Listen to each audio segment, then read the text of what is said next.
Good morning. I'd like to call to order the November 28th public hearing for the City of Tampa's Barrio Latino Commission. Welcome, everyone. I'm Rich Simmons, Chair of the Commission.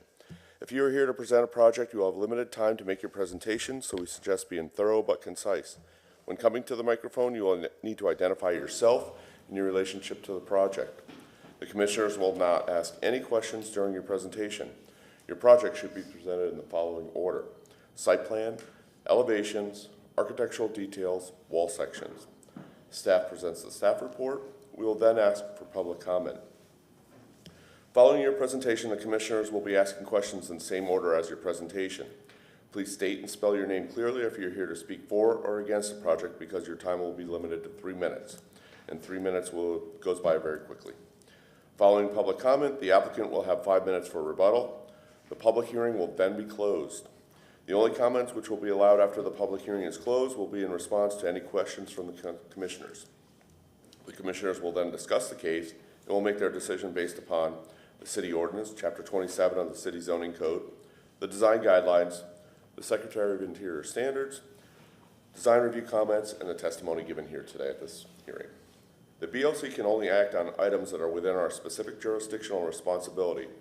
Owner agents are independently responsible to obtain any appropriate permits and/or approvals. If you haven't already done so, please silence your cell phones. And we'll start with the introduction of the other Commissioners, starting on my left. Liz Welch. Roberto Torres. Leaving Wynn. And from the city staff, we have Dennis Fernandez, Ron Vila, Alexis Guzman, Heather Bonds, and from legal, Dana Crosby Collier. Okay, we have some minutes in our packets from the October 24th Barrio Latino meeting. Has everyone had a chance to review? Motion to approve the October 24th minutes. Second. All in favor? Say aye. Aye. Aye. Opposed? Motion carries. Mr. Fernandez.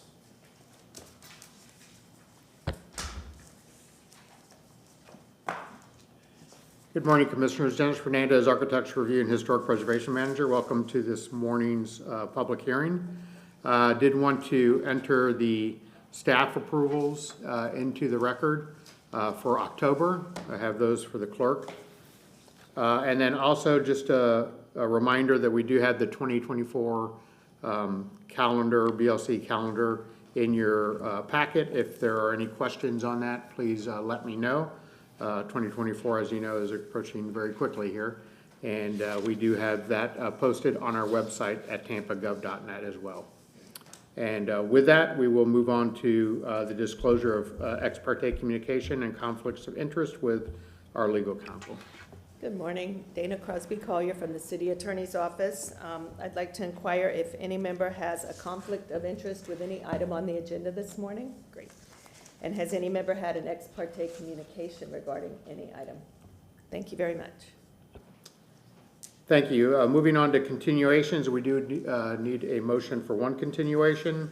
That is BLC 23-141, which is being requested to be continued to the February 27th, 2024 public hearing at 9 a.m. So motion to move the BLC 23-141 at 909.5 East St. Clair Street to the February 27th, 2024 public hearing at 9 a.m. Second. All in favor of the continuation, say aye. Aye. Motion passes. And now we're ready for the swearing. Anyone who is going to be testifying or presenting this morning, including staff, if you would please stand and raise your right hand so Ms. Guzman can administer the swearing. Do you solemnly swear or affirm that the testimony you'll be providing today is the truth, the whole truth, and nothing but the truth? I do. With that, we are ready for our first case, and Mr. Vila will introduce that case. Good morning, Commissioners. Ron Vila, I'm staff with Historic Preservation. The first agenda item is BLC 23-151. This is for the address of 1008 East 15th Avenue. Currently, there is a primary structure there that is a contributing structure that dates back to 1900.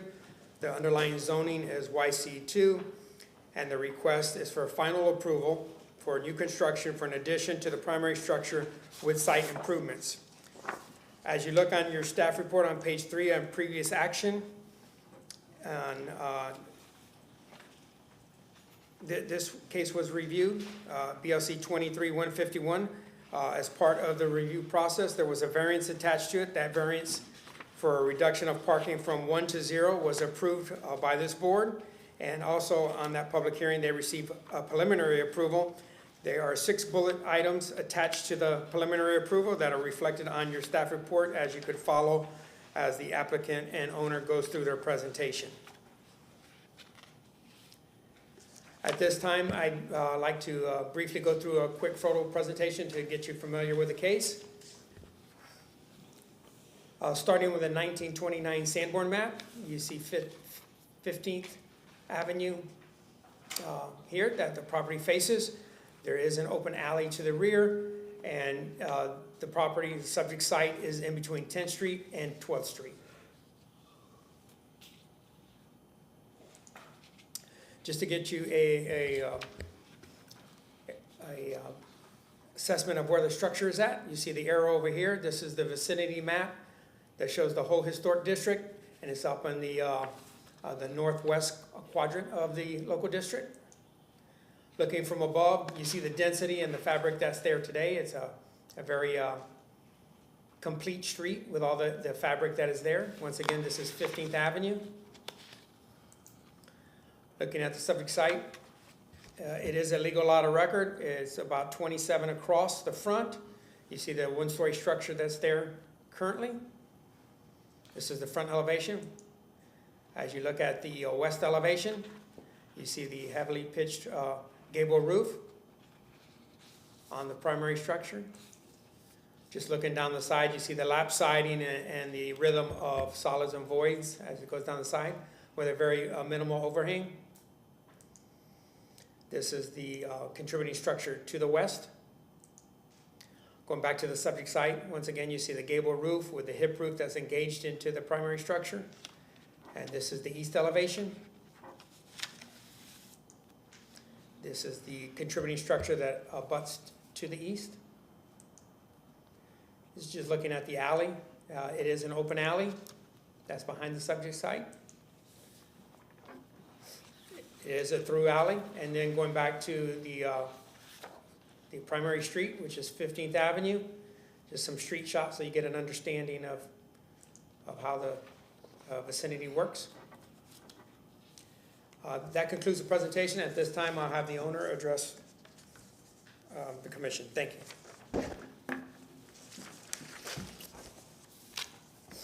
Hello, my name is Jason Breyer. I'm presenting as the owner agent for 1008 East 15th Avenue. I'm going to go ahead and start with the floor plan. The floor plan has not changed since the past presentation 2 months ago. And here we're going to be looking at the hardscape for materiality selections on this project. Here we are doing a hardscape of hexagon pattern at half size, the original scale on 7th Avenue. So this would be an 8-inch hardscape pattern for under about 100 square feet hardscape area, shown here and highlighted in red. And this again is the portion that's going to be new, attached to the primary structure. So this is the bit that's going to be under construction. So it does stop here for hardscape.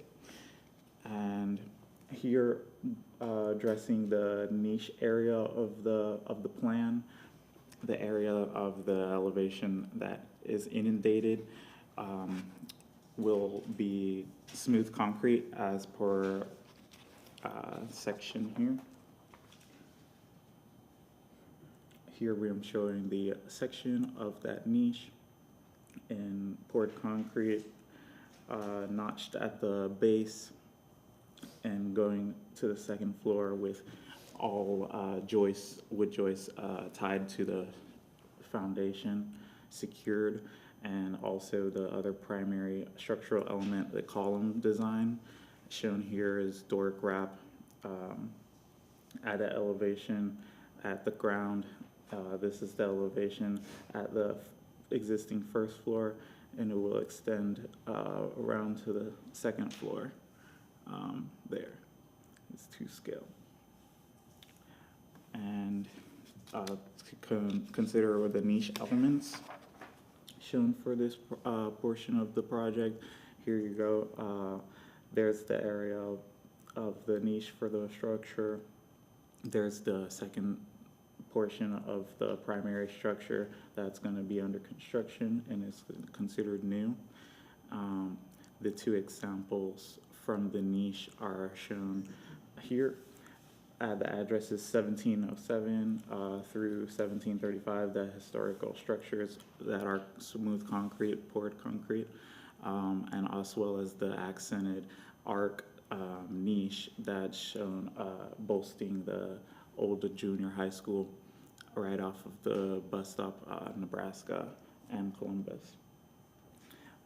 Going ahead and shown again the color scheme that I already selected from the last presentation.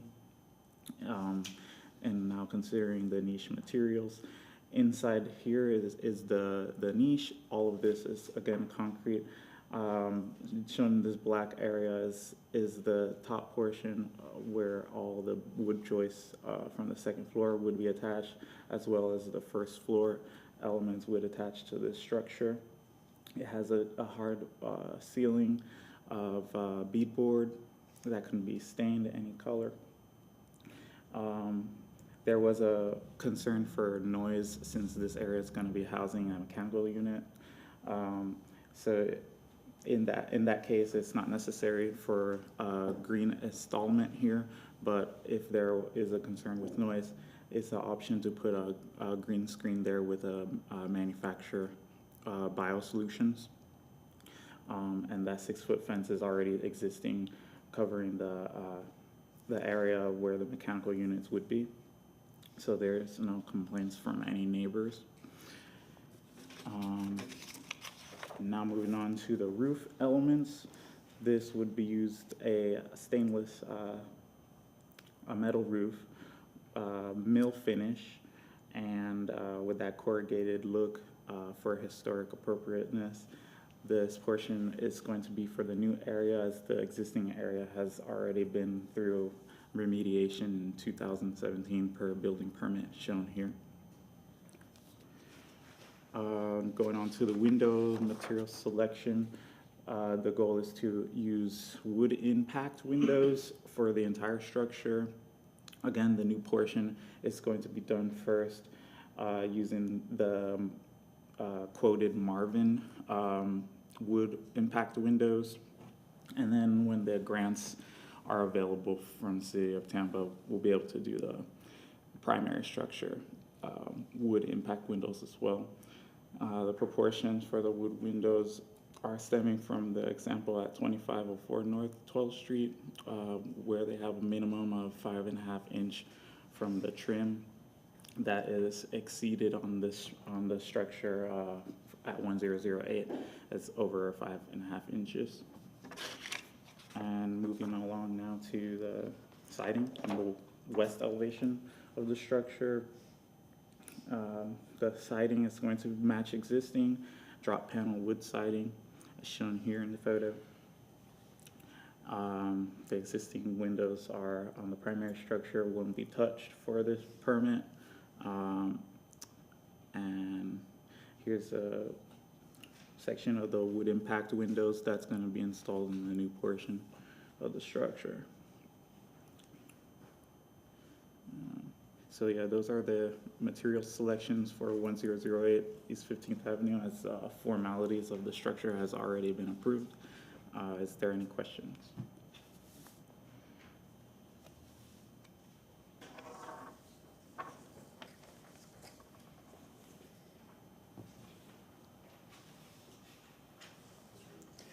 Good morning, Commissioners. Ron Vila, I'm staff with Historic Preservations. That concludes his presentation. Staff's finding that this application is consistent with the Ybor City Design Guidelines. We review the plans dated November 7th, 2023.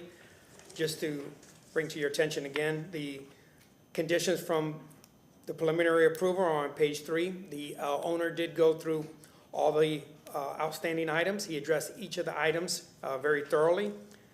I would like for him to so the presentation is complete, to show all the elevations. One of the conditions were the location of the windows. He did show one of the elevations, but if you could show the other elevations and seeing if that says satisfactory to the board, or does that open up some specific questions? With that, I'm here to answer any questions.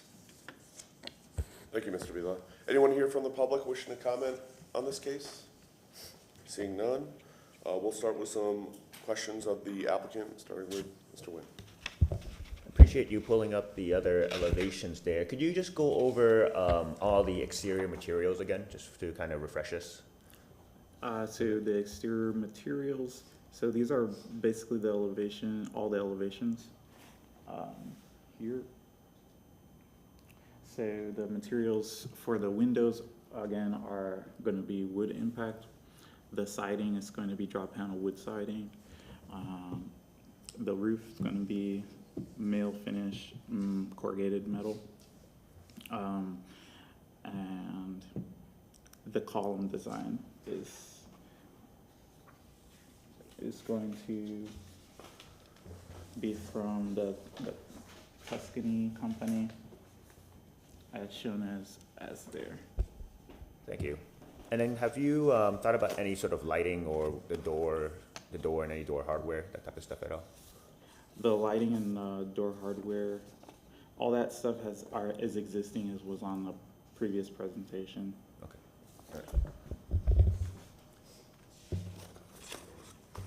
All right. So wood-clad windows, are they vinyl windows?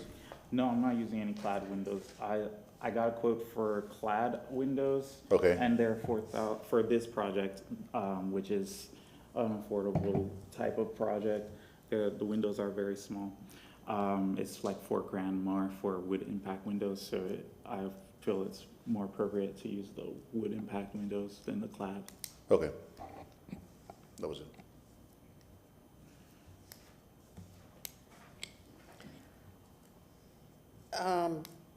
Okay, so we've got on our staff report here, talk about the stairs, what the stairs look like.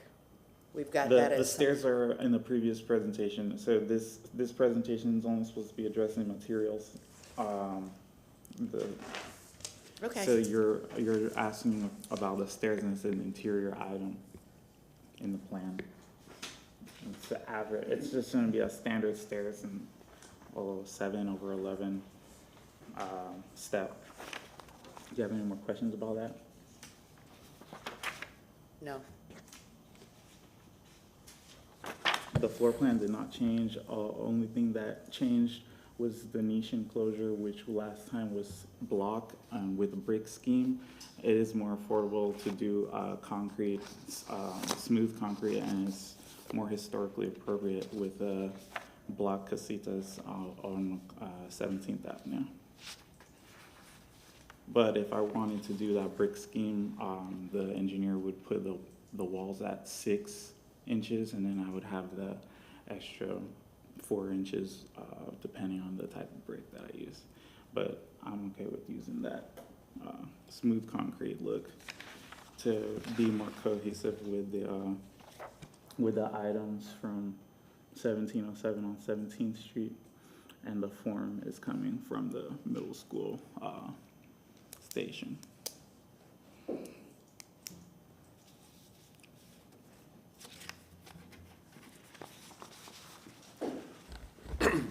Okay, so what's the materiality of the stairs?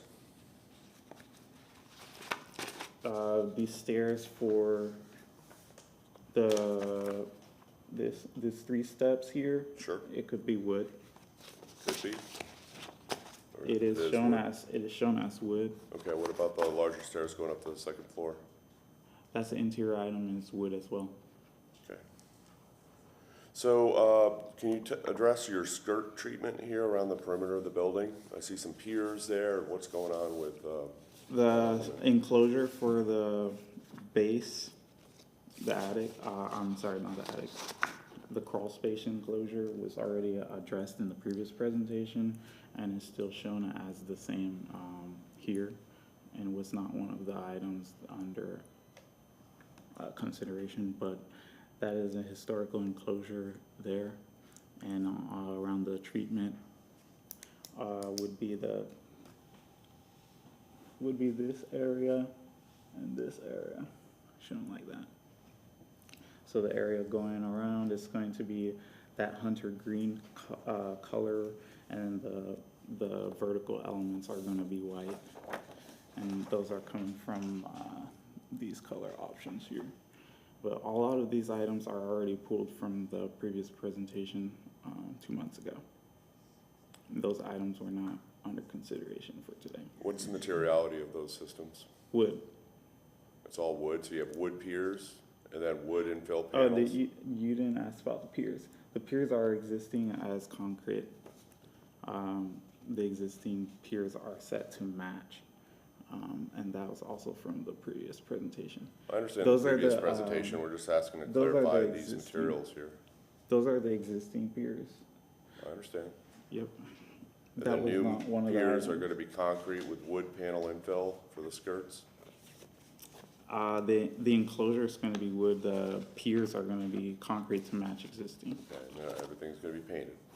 and they can be painted, yes. All right, let's talk about your exterior elevations and the window placement. You only have one I'm more concerned about the front and rear elevations. You only have one window on both of those, and why is it so kind of pushed to one side? What's your rationale there? The front elevation here, there's that window that you're concerned about. If you were to open the structure, let's say in this guy here, if this was a totally empty structure, you'd be able to throw a ball through that window, so that matches and aligns within the second floor there. So it's all about axiality from the front of the building to the back of the building, as well aligns all the other windows. So that's the rationale for placement on that window. And also the fact that that 9.5 inches stems because you're right up against the roof of the existing primary structure, and that backdrop is going to have a flashing detail that's going to affect that window. So we're working with inches for that window placement there. Oh, yeah, it's gonna be And tight. good. So what's the room behind that window on the front elevation? Is that a bedroom, or that's your stairs? Not to get too involved in the floor plan, but for the organizational purposes of the structure, that would be the master suite. Stairs are in the back. Okay, so that's your master bedroom. And what's on the rear elevation where you only have one window above that? That's Portico. on the back side Yeah. is the stairs. When you walk up, it's the landing. That's their stair landing. And what's Yeah. to the other side, to the west of that window on the back side? The other bedroom. So there's Okay. 3 bedrooms. There's 1 bedroom downstairs, 2 bedrooms upstairs, including the master bedroom, which is upstairs. So that master bedroom's in the back side over there, and then it has a window on the west elevation. The master bedroom, so if we're looking at that elevation, it's here. Yeah, so there is the second bedroom, the first bedroom, second bedroom, and there's the master. And down below is the kitchen. That's all existing. Right. All right. It just seems like there's an opportunity there on the front and rear elevation to use a smaller window there and then make them 2, so it's a little bit more balanced on your existing house. They don't need to be full size. I think this elevation works really, well with the window placement. The other side, is fine, I think, with the niche. Yeah, it's the rear elevation and the front elevation. I think you could probably make it a little bit more balanced, if you will, and maintain your axiality if you use smaller windows, maybe one on each side of the pitch there. Yeah, with all respect on that design consideration, it is to the best idea to keep the windows the same size for the whole structure. Also considering the amount of elements that's going to be placed, considering this area here, that window placement is going to look very awkward, let alone going through multiple design options for a window that's not needed, because there is already 3 bedroom windows for that master and not needed many more. Anything else?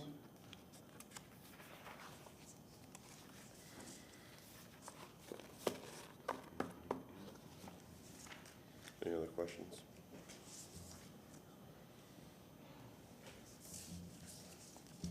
Okay.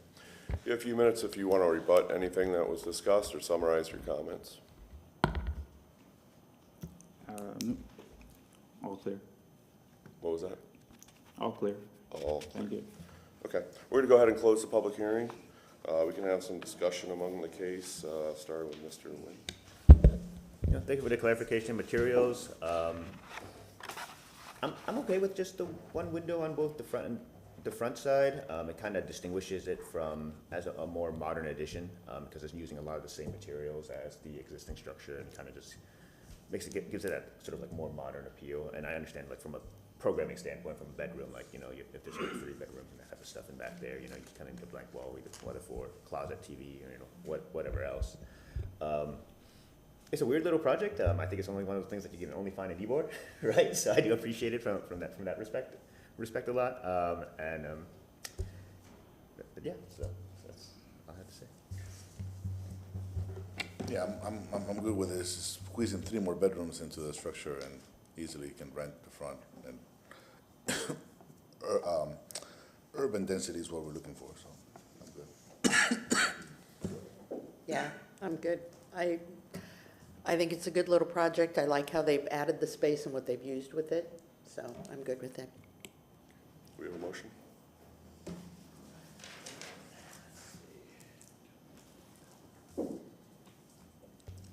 Right, so motion for a final approval for the certificate of appropriateness. So move to grant a certificate of appropriateness for the drawings and documents presented at this public hearing in BLC 23-151 for the property located at 1008 East 15th Avenue, because based on the finding of fact, the proposed project is consistent with Ybor City Design Guidelines for the City of Tampa for the following reasons: that it meets the height and it meets the Ybor City Design Guidelines for design criteria for new construction and additions based on the height and width, facade width, setback, spacing, alignment, similarity of details and forms, and building materials.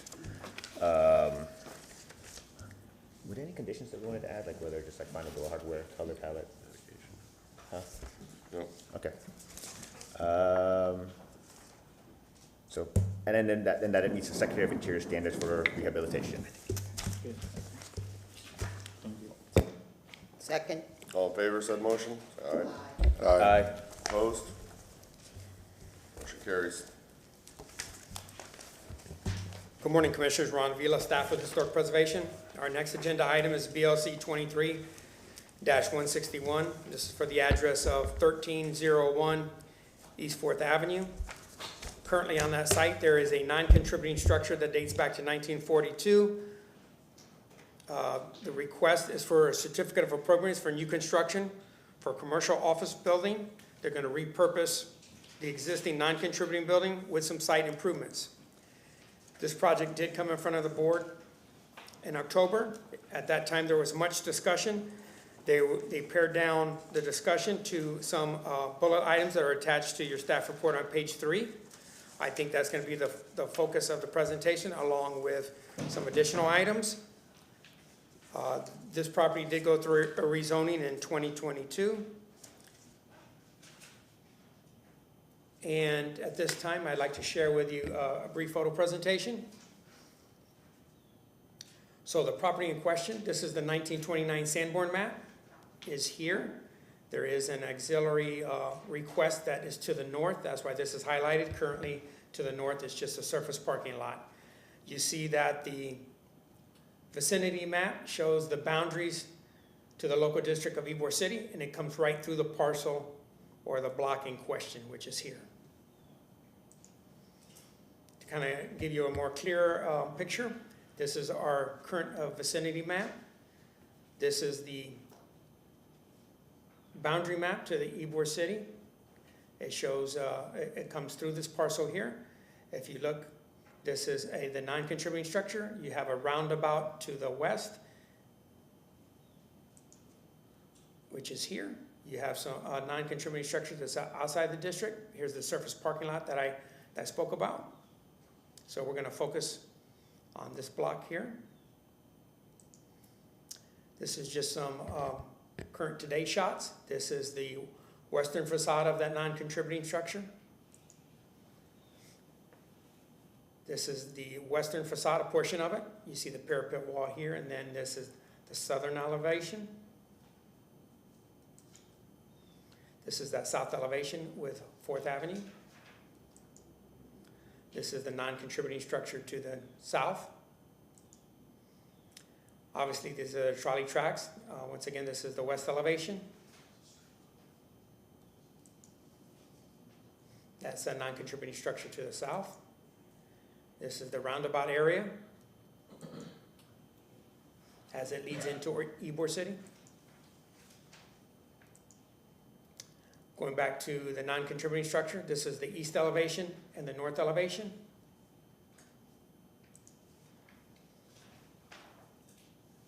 Series of street shots.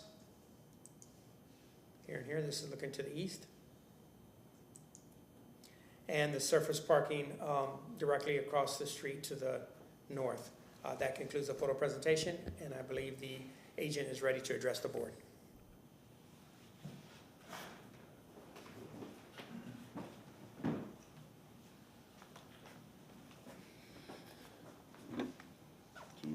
You can drive. Good morning, my name is John Clifford from S9 Architecture, 322 8th Avenue, New York, New York. We have come before the commission before and received some really good comments on both the boat trust build, what we call the boat trust building, and the new construction. And today we're going to go through how we responded to each of those comments.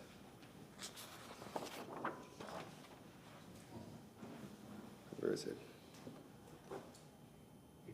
Yeah, I've got the presentation in the. You can go ahead. They'll switch it on.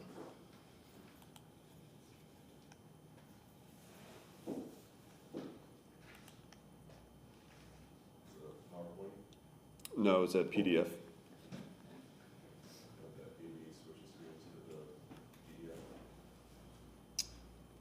The file name started with new.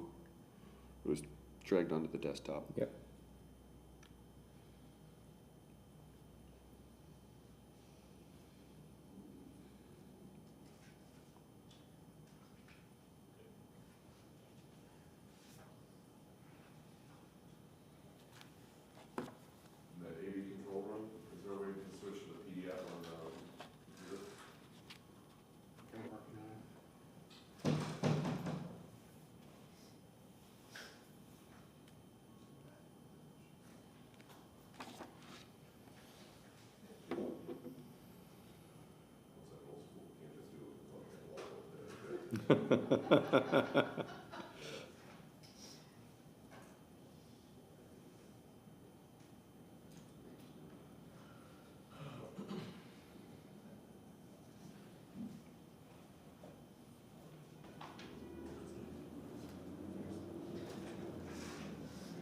They can see it in there. Ah.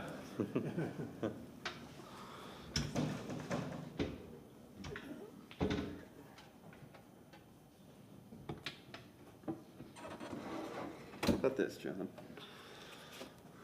There you go.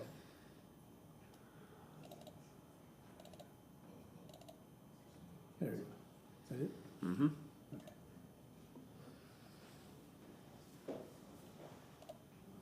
Okay.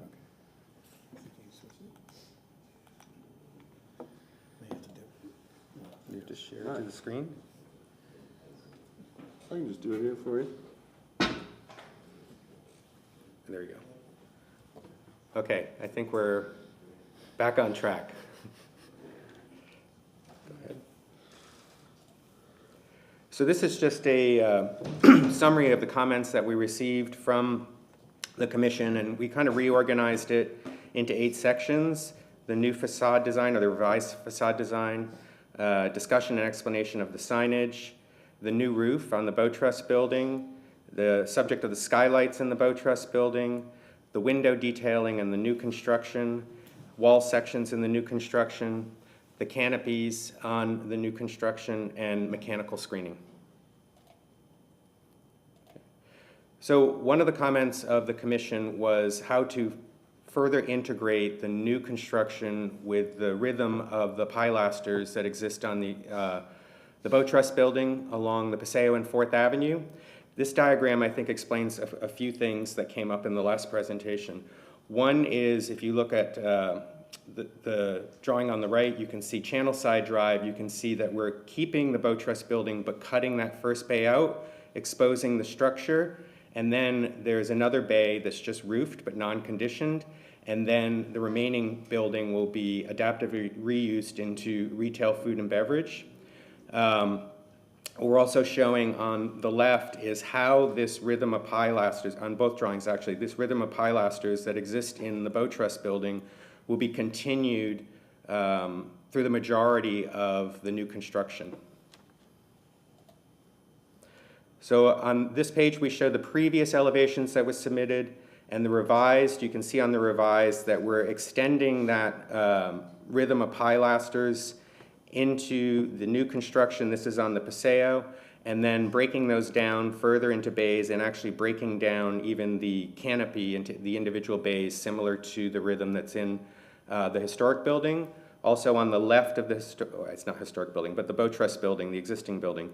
Also on the left of that, on the revised, you can see that that's the open space that's non-conditioned with the structure in the first bay and then a rehabilitated roof in the second bay. And then going around to the north elevation, we also brought that rhythm through for the first 3 bays with the individual canopies on those bays, and then we bring the new precast down to the ground at the office entry, but we have this cut revealed at the office entry where the brick kind of exposes itself again. So these are renderings of what that looks like. This is on 4th Avenue, so the office entry is on the right. This is retail on the corner right there of 14th and 4th, and you can see the precast comes down, the articulated bays with the pilasters and the individual canopies. And then a street view as you're looking toward Channelside. So you see that brick exposed around the entry to the office, the cut between the existing building and the new building, and we have some other details later of that, and then the existing pilasters on the building going toward Channelside toward the west. This is a view of the Paseo. Again, we just continued that same rhythm that we showed in the elevations, so the pilasters are expressed on the new building along with the individual bays. Signage. There are 2 areas of signage that we want consideration on. One is actually outside of the historic district and the other kind of straddles it. So we're looking for office signage on the highest point, that's the southern, west-facing south corner of the office building, and then we're looking for market signage or kind of project signage on the Bow Trust building along Channelside. So here it is in elevation. These letters in this are about, I think they're about 3.5 feet high. I believe by zoning we're permitted 400 square feet. Obviously it's going to vary a little bit depending on the tenant. And then the project signage on the west-facing end of the Bow Trust building facing Channelside and the proposed park. This gives a little bit of detail of where they are. So in terms of scale and size, it's about 10 by almost 5 feet on the office building and about 33 by 4 feet for the project signage. We're also showing how we are proposing to do tenant signs on the individual bays, either above the door or on the spandrel in the storefront. And these are the types of signs that we are contemplating using, a mix of smaller blade signs but more artisanal. And then on the right-hand side, just examples and precedents of the warehouse signage examples that we're looking to develop here. A view from the street with that signage on the Paseo. And then this is kind of a drone view from the proposed park, looking at the signage on the warehouse. Okay, the new roof on the boat truss. So the one thing that we really want to preserve is the existing steel structure inside of the warehouse and the existing wood subroofing. Obviously, we need a new roof, we need insulation, so we're proposing to build that roof up with insulation, then use a standing seam metal roof with hidden gutters. The section on the bottom left shows that west wall condition where we're proposing to keep the structure exposed in the first bay and then have it covered with the structure exposed in the second bay so that you can see that wood roof from the outside as well as from the inside of the building. This is just a view of what that would look like from the Paseo. So that's a standing seam metal roof, hidden gutter, and then skylights. The building has some kind of irregularly placed skylights right now. I know y'all probably haven't been in the building, but there's not very much natural light other than some of the clear story windows. We're going to be opening up the building a lot with new storefronts on all four sides, and the building is obviously going to be smaller because we're demolishing about 25% of it. We're not sure yet whether we're going to put in new skylights because we don't think we need the need for them, but we would like to have that optionality.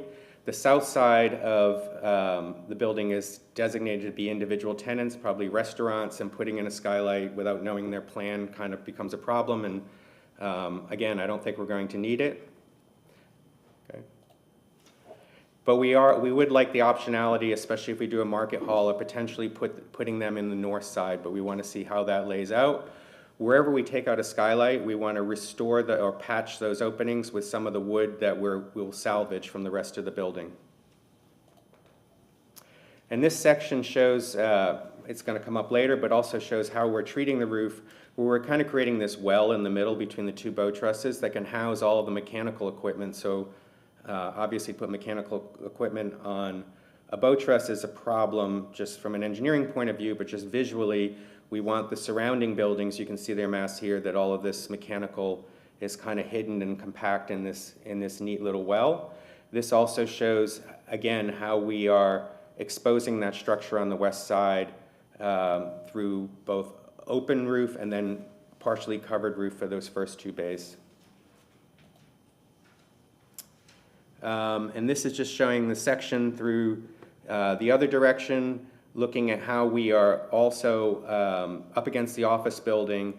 The kind of newer construction exposes that roof structure even from the outside, so you can see the wood from the underside in that passage between the new office building and the bow truss building. Okay, windows. The concern on the windows was both mullions and depth. I think we have a lot of articulation, and we further developed our design to show that. So we have these single mullions, vertical mullions on the upper floors, and then we have the four lights only on the ground floor where the windows are bigger for proportion. The mullions themselves project 2 inches from the glass, and then the precast, the overall precast system is about 17 inches in depth. So there's another layer of, let's see, the precast is like 5 inches at the narrowest point. So another 11 to 12 inches of shadow depth on the precast to the glass itself. So there's a lot of layering here.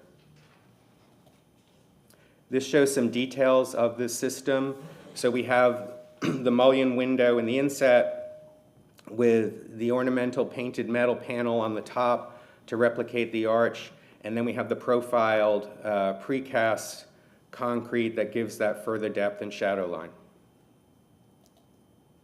And this is what it looks like. We've tried to be as accurate as possible, showing the depth and the shadow looking up, we thought was the best way to see this. So you can see these layers of depth, even the kind of pilasters that are created by this precast system have profile, then the curved profile as you go in, and then further depth, and then the 2-inch depth back to the glass. This shows how this would look on the ground floor, where we have the 4-light windows with the mullions created, but also looking at this connection that's created between the new building and the Bow Trust building. So again, here you can see that wood exposed on that last bay.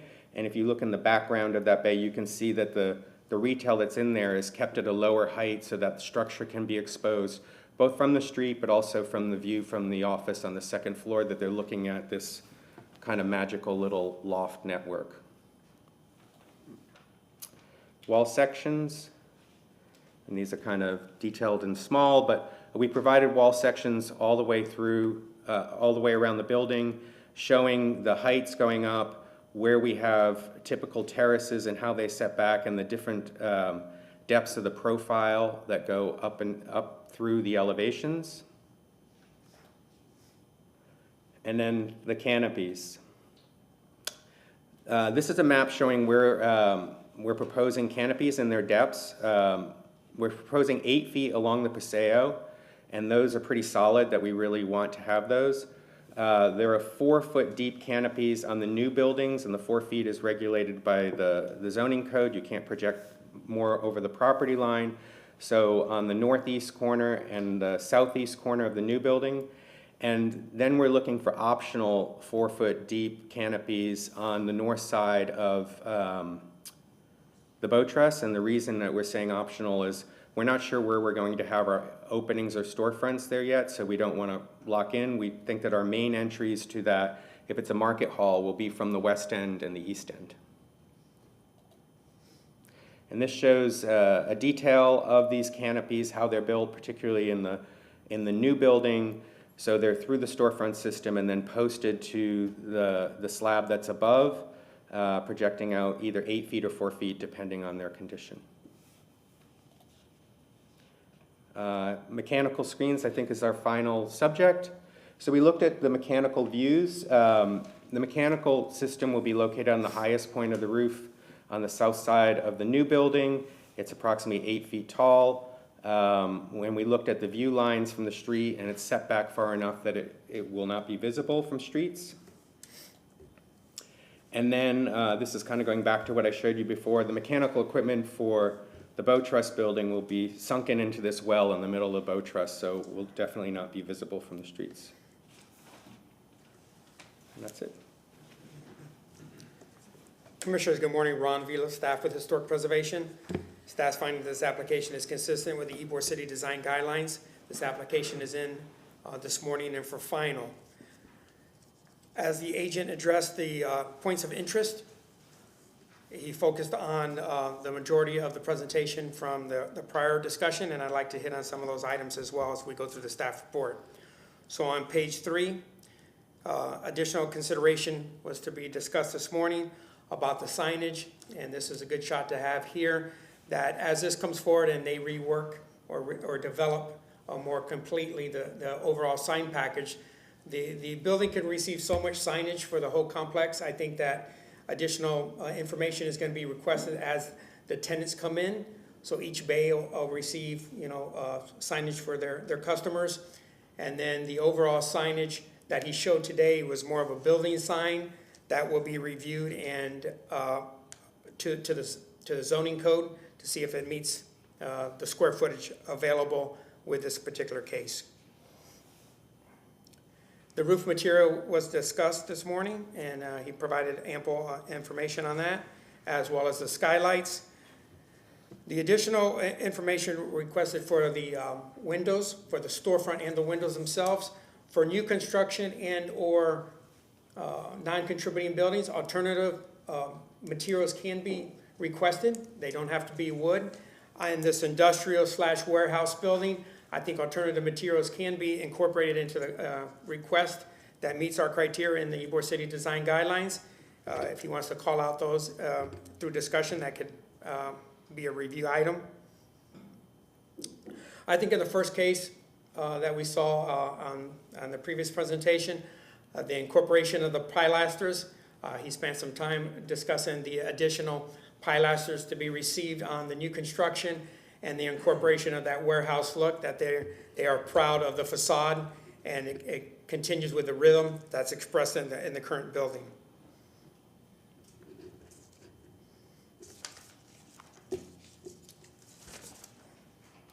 And then the last agenda item, I think they did an admirable job addressing the incorporation of the mechanicals in this, and that don't have a visual impact in the surrounding areas. So with that, that concludes my portion. I'll be here to answer any questions. Thank you, Mr. Vila. Anyone here from the public wishing to comment on the case? Seeing none. We'll start with some questions of the applicant. I'll get us a little bit into the weeds. Could you get into the, sort of the beginning of the presentation where we got the section through the roof of the warehouse space? Yep. Can we kind of zoom in on one, and maybe can you just take us, just talk about that a little bit more in depth and a little more detail? There's a section before this, I think. Keep going back. There we go. Yeah, so maybe we can take a look at maybe the west walls. We can talk a little bit about the exposed area, and then also how it connects to the, where you're renovating and all that. So we can kind of zoom in and maybe just talk about all the. Okay. Yes, just the warehouse. So the Can west we zoom wall. in at all? Is it possible for us to zoom in a little Yeah. bit? Just like blow that up? Anyhow? Yeah, that one. That's great.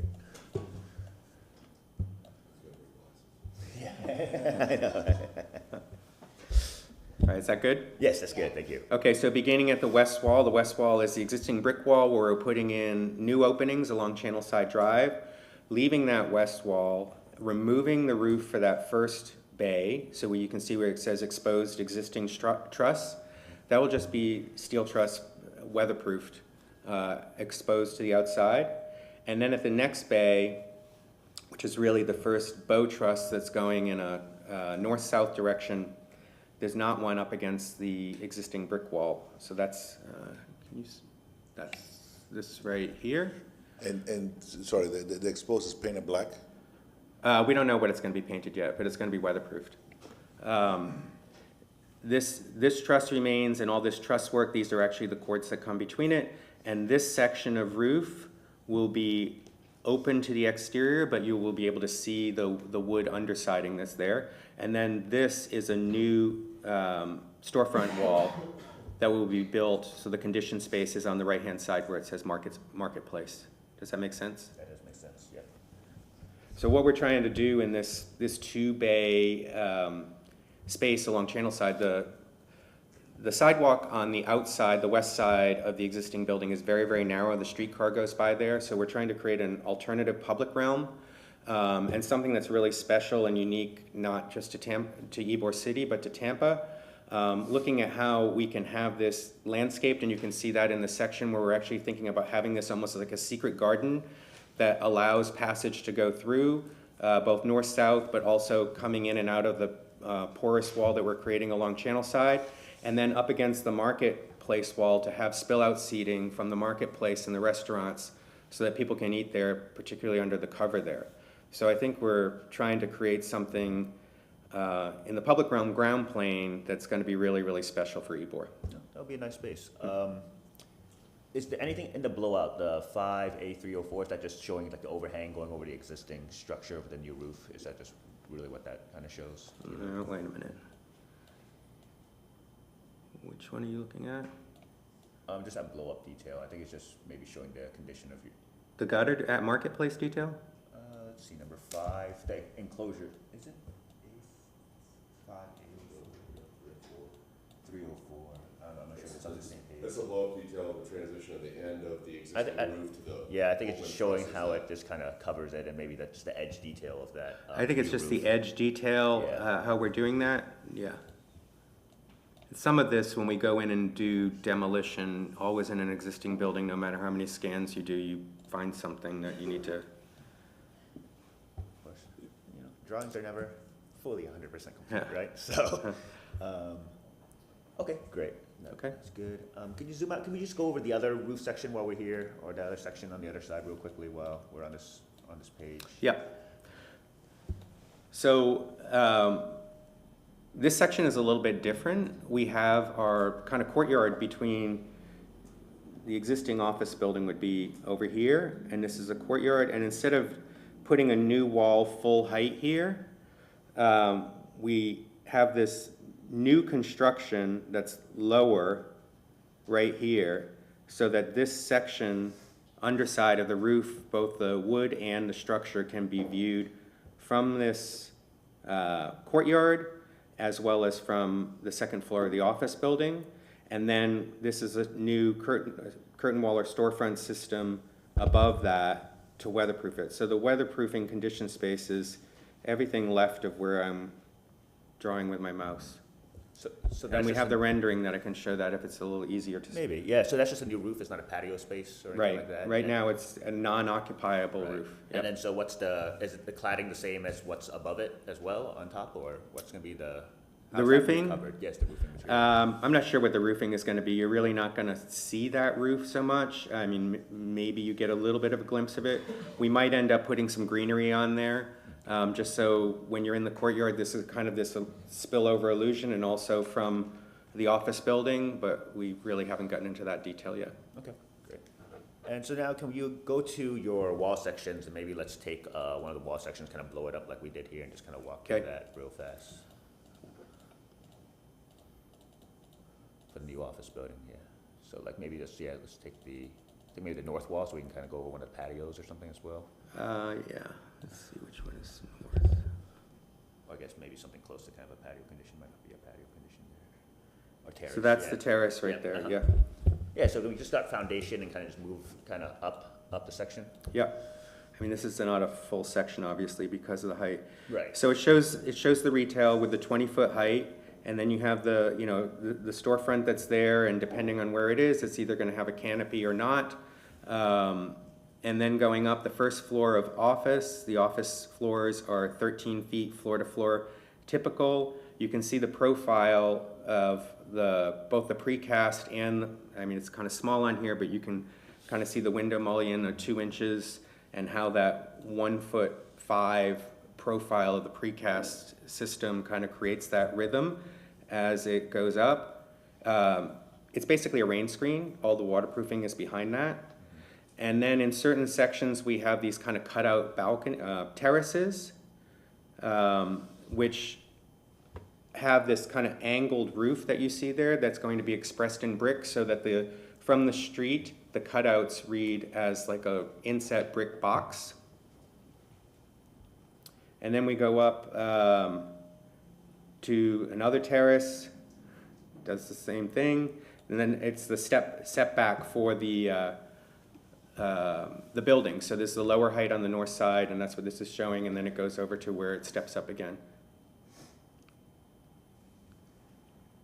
And then we continue up to the top. We don't have a very high parapet. Instead, we have the fireman's protection rail inset from the roof.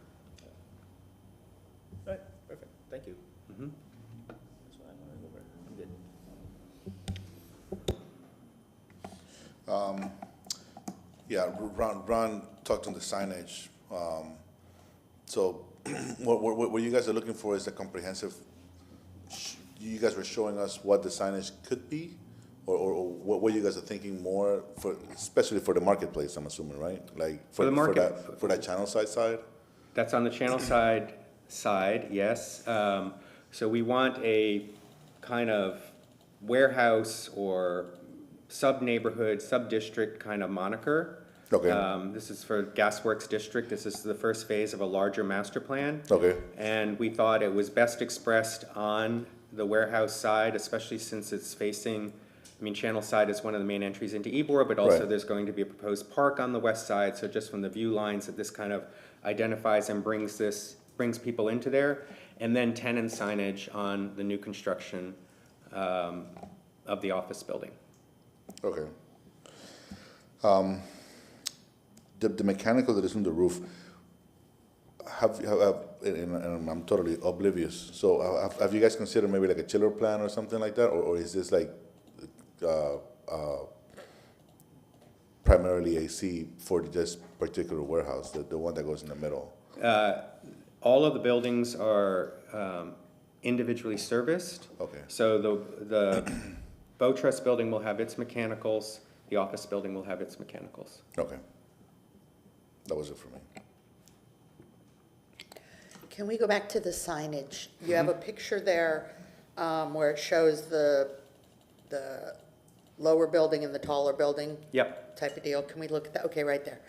So I like what you're suggesting for the gasworks sign. My question or my confusion is, and I understand it might be a little bit outside the line, but your signage on the taller building, you have one thing in there that says signage, I think. So if I'm in that office space, in that front, that higher floor, I'm gonna have a sign in front of my window? No. Am I missing something? Maybe. It's, Okay, you gotta help me.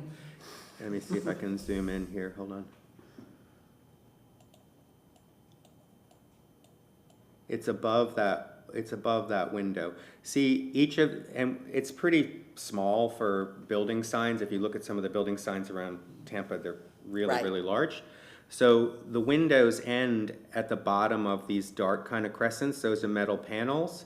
And the bottom of the sign is actually above the bottom of that metal panel and goes up to the top. It's not a parapet, but the top edge of the building. So it's only like 3.5 feet, the sign height itself, and the window height starts like at 4.5 or even a little bit more than that below that top edge of the building. Are you married to that? To what part? That sign? Well, I don't think it's gonna be this sign, but a major tenant here will want to have some signage. And we were Yeah. trying to make it as discreet as possible, but still provide visibility. Okay, because I think it's a beautiful building and complements the warehouse, so I think all that's, I love what I see here in the pictures.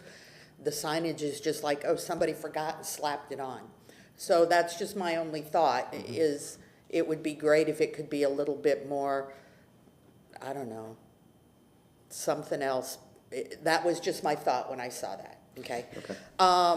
My other question is, can we talk about the streetcar you talked in, and I don't remember which picture it was, but you talked about being close to the streetcar and the streetcar coming through and having an outside area Yeah. where people can eat. Okay, orient me. Okay, so this view might help before we go to a technical section. So the streetcar line is right here, and this view looks exaggerated because it looks like there's like 12 feet between the brick Right. there and there. There's not, there's like 5 feet, Okay, maybe even less. And so what we're doing is these openings that you see in this elevation are all new. It's a solid wall right now. right, And if you look over here, you can see we've opened up 2 bays. So it's like okay, 40 feet of space that the public could walk through here. And we'd like to really landscape that and make it like a garden, but not, so you have to walk like this, but Right. something more linear. And then the next bay, going toward the east, is going to have, so you can barely see, but the first bay is open right here with just the Right. truss, and the next Right. bay is covered with the wood. So some of that 20 feet, it'll certainly be used for circulation to get in and out of the market hall in there, but there could be terrace seating out there for the F&B that's there. 40 feet is a lot of space, yeah. yeah, it is. Are you looking to do a streetcar stop anywhere on here? It's not proposed on this block. It's on the block to the We have one south. just to the south. One So- block to the south. Okay, okay, on the right, okay, I'll- okay, thank you. Yeah, Yeah. it'll be Yeah, right because here that just to would the be, south. I mean, that would be ideal to be able to have a streetcar stop right in the middle of Gasworks. Yeah, Coming in- coming into the community. literally 60, about 90 feet away from the corner here, so it is in the Okay. middle, yeah. Yeah, okay, that's all, I thank you. wanted to piggyback on that. For me, for the sign on the building, either make it prominent, which is gonna be tough, or no sign.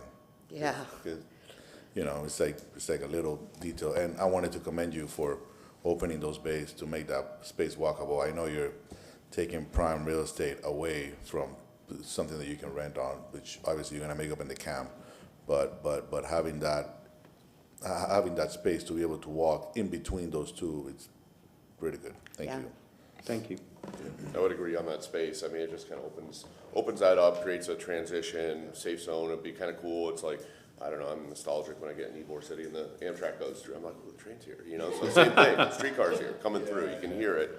And it'd be kind of cool sitting out there and having a drink and here comes the streetcar. And, right, fear for your life. Since we're on this one, I do want to start off with the signage. I love the Ybor Gasworks sign, the font, I think it's awesome, I think that's great. My issue on the building mounted signage is that it covers the windows. And I think this rendering is a little bit better than what we saw in our preliminary packet. Before that signage actually covered the glass, here you've had to raise it up and it has it covering the bow at the top. But I don't think it can cover any of that. I think it needs to be up, like mounted higher up on the parapet, even bottom out and then comes up and maybe that signage is exposed where the handrail is. I don't think it should cover any of the window assembly. And I know you're dealing with a small parapet there, but I also think you have free range on the mechanical screening that's up there on the roof. I think, for signage. yeah, there may be, I think for whatever reason, and I could be confusing my projects, it wouldn't be the first time, that there's a zoning issue too with going above the roof line. Because ideally, that's what we would have done. We like our building too.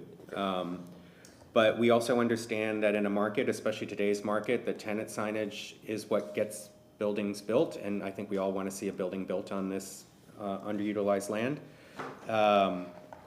So I agree with all of your comments, but I think we're precluded from doing as-of-right signage that way, because otherwise we would have done something similar to the Gasworks sign up on that corner. Right. With like a little kind of industrial retro roof sign. So it's based off the building height is what you're saying? Yeah, like anything above the roof of the last occupiable floor, I think. Again, I could be You're not messing gonna up cut my off the floor. resolutions, but it's a pretty common resolution, yeah. Is that a rooftop? Yes. Where is what? Not up No, here. no, not That's there. not a usable, okay, No, okay. there's an occupiable roof on the lower roof. which Got is- it, got it, So got it. what's that up there? Just a mechanical penthouse? That's a mechanical and head house, the Elevators. bulkhead and all that other stuff. Okay. Yeah, I think my concern there is, I don't mind the signage on the side of the building, I just don't think it should cover any of the windows. Agreed. You don't have maybe you extend the parapet up on those corners a little bit, but I know that messes with your module, Yeah. your spacing. That's my concern with the signage, it shouldn't cover any of the window. So if the letters, if the letters for scale are 3.5 feet tall, I mean, for a building signage, I think that's minuscule, because usually they're like 8 or 9. It depends on the height of the building, sure, like a 50-story building has to have that, but this is, the overall box is 410 here, and this is rendered to scale, so, again, we also didn't want like a giant, I think we've seen like the Taco Bell buildings and stuff like that, kind of take away from the rest of the district. So we were trying to do something that was marketable, but be very conservative in terms of sign size. I mean, if it's just the font, Right. the font I think is gonna be fine, so if you have a backing board, Right. my concern is just covering any of the window assembly there, the precast. Don't want to let the cat out of the bag, but it's not the credit union sign that is gonna go up there. And complement the building with the signage. Right now, it doesn't feel Can you that repeat way. that, please? I don't want to let the cat out of the bag, but it's not the credit union's logo, the one that is gonna go up there. They will have signage up there, yes. They are, okay. Yes. And can the signage just be lettering? I mean, I guess it would be dependent on the tenant at the end of the day, right? Somewhat So dependent on the back tenant. order I and mean, like we that, could yeah. look at doing, if you did channel letters, it might actually make it a little worse. We'd have to see what their logo was and see, you gotta look at everything. You gotta look at the color, you gotta look at, is it regular or irregular? And then we would test it, is generally how we do it. I think personally, if we could do channel letters and it looked good, we have this kind of varying background, that might be a problem, but they usually are a little bit cleaner than a box. I don't know what channel letters are. Just the Channel letters are the individual letters. Like Gasworks? Like Yeah, those those are letters? channel Okay. letters versus Okay. a box sign. Okay, yeah. It just looks like I said, somebody slapped it on there. Oh, we forgot signage slap. Well, it's also, it's a little bit easier to design a sign for Gasworks when we have our font and logo and know what it is than, what is the sign gonna look like? If you just think of all of the different companies and how their font is, and some of them is a big letter, and some of it is a small letter, some of them is really nice, so, that's why it looks like this. There's nothing, And this is the only one, right? It's not Yes. gonna be like On every other side. projects that I've no, seen. this is the one facing west. Okay, And just to be clear, this is on the south side of the building, which is not within the historic district. okay. So we showed all of this signage to be illustrative, because we're not going for a full approval of a signage package, so we will come back with that for anything that's within the district. But I do just want to make that clear. And I think we understand that. Okay. The other sign straddles that, but I think you Yeah. as designers can understand the concern that the letters shouldn't cover the window Yeah. and the module spacing there that we have. I'd like to go back to the warehouse building, the Bow Trust building. You Yeah. talked about the standing seam metal roof with a hidden gutter. Are you gonna have exposed downspouts, or are you gonna collect all that and pipe it? We are looking to see if we can bring it on the inside, but it has to be determined once we kind of open that up a little bit. Okay. Yeah, I think it would be, I don't think it would be beneficial as, well, exposed gutters I think would be fine. Yeah. The downspouts there, but it might be easier, no, it won't be easier. Yeah, you're gonna be. It's a little cleaner to have it inside, yeah. You're not gonna wanna have it open spew onto the sidewalk. No, there, we'd have to connect it into a collection system anyways, because we're not, you're right, we're gonna have City. terraces and stuff there, and, Right. They might be covered under the shed, but you definitely don't wanna be in a deluge. Okay, but if you do some downspouts, it'll probably be like 8 or 12s, and they'll be, the same color as the roof and Yeah. match the storefront as well. Probably like a dark metal like the storefront. Okay, so that mechanical, what did you call it? The mechanical bank, In the bow truss? Yeah. yeah. Yep. So you're having, the structure is still gonna remain there, you can't change The that. structure will remain, and we're basically creating another floor structure for that mechanical well that might have to have some posting down. The plan for the building is the center valley there is almost all back of house. Is either back of house for Right. the restaurants or back of house for the marketplace, so bathrooms and storage and all that other stuff. So you'd create that new kind of, I'll call it a mezzanine floor that's open and waterproofed, and that's what the mechanical equipment And is. the walls will come down so the sound doesn't go through. Exactly, exactly. All right, and you'll have drainage in We there. did one very similar to this it was a double gable instead of a double bow truss in Raleigh, and that's how we solved that. Okay, okay. So, let's take a look at your elevations, kinda, if you could get into one of the elevations, follow it from the warehouse building over to the new building, just, I thought your new graphics on that were excellent. Go back one more. This is fourth. No, but you can go back one more, the diagram kind of shows it. Yeah, that one's fine. This one. Yeah, So, you go to the next, you go to the Okay. next one. So, page 5. Okay, so at the bottom down on the revised, you want to zoom in there and kind of talk about materiality of that transition from the Bow Trust building to the new building. I'd like to know what the materiality is of the storefront. Is that, an aluminum that you're continuing in, or is it wood, or what's the Right. materiality there? I'd also like you to address the glass. I think everything needs to be clear glass, and if you could confirm that. Yep. Okay, so the storefront systems are going to be aluminum. You can see also at the base where we have that kind of wainscot, we're going to articulate it somewhat so it's not an off-the-rack storefront system. We can do that through that base, and then we can apply like a beauty cap to the mullions. We've done this really successfully on historic tax credit buildings, where it was welcomed by the National Park Service. So that's what we're going to use for this, with clear glass for sure, because this is retail space and F&B space, so we definitely don't want it to look like it's closed when it's open, kind of thing. All the metal is right now some kind of black or dark bronze. We'll do the final selection later. And you can see that, you know, the brick that we're going to use in the new building obviously won't be the same brick as the existing building, but we'll find a complementary brick. The existing building, it's special, but it's not that special. It was a utilitarian warehouse and it's utility brick, and I think we can do something a little better, but playing up on the articulation of those pilasters and kind of repeating that rhythm, repeating the dimensionality of it, and then where we're not doing the clear story windows that exist in the bow truss, we're going to need mechanical equipment. We have decorative louvers and grills that I think we have a render of to show that in another detail.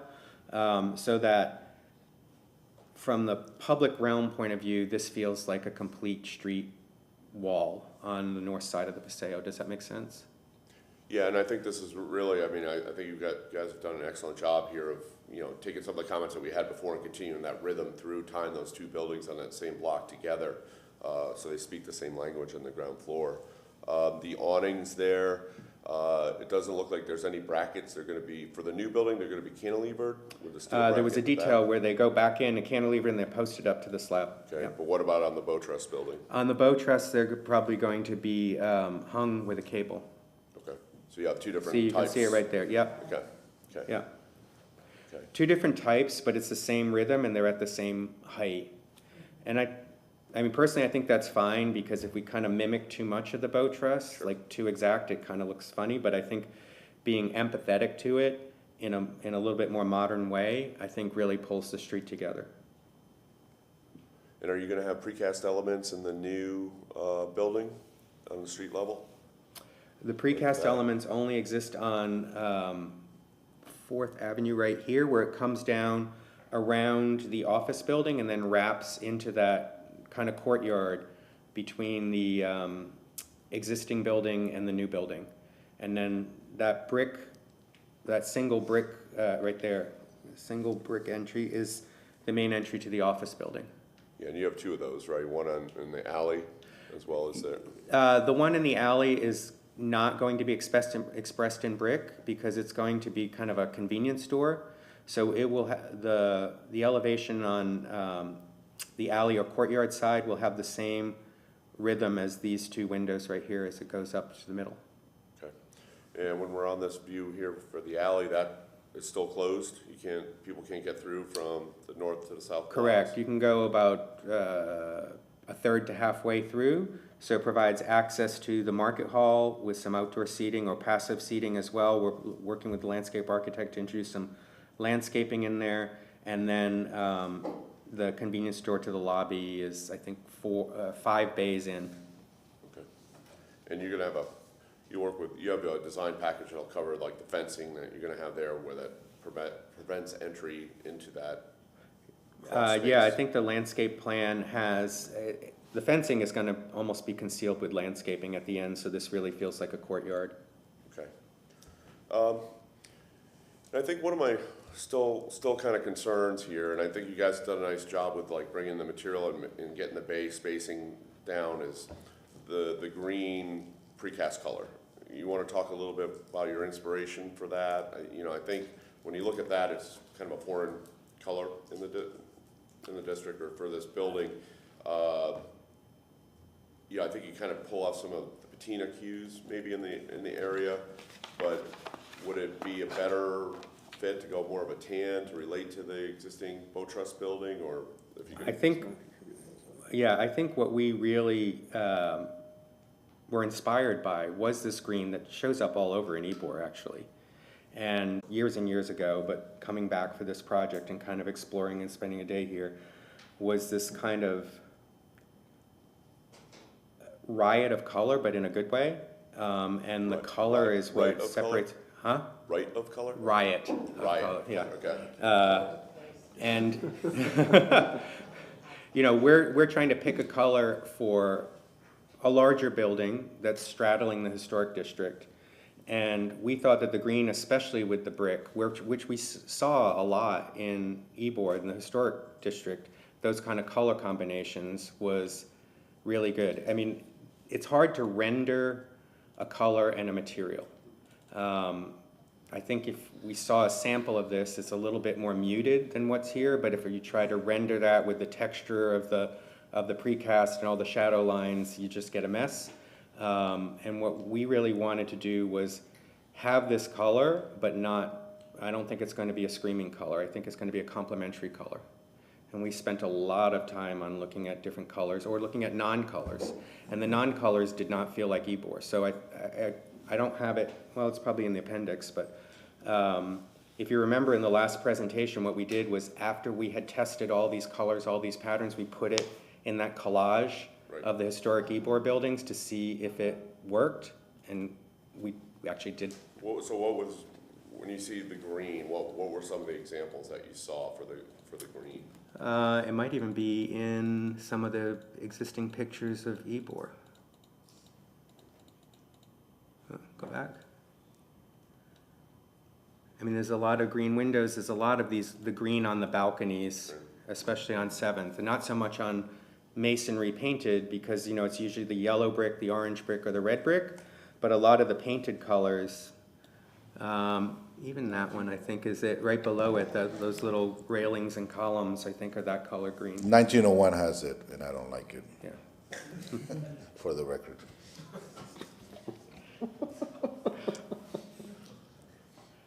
But Only this was reason kind of our proof of concept, where we wanted to look at the form. Let's see if I can find it. Let's see. Some of the historic Ybor pictures. Must have been in front. But Yeah.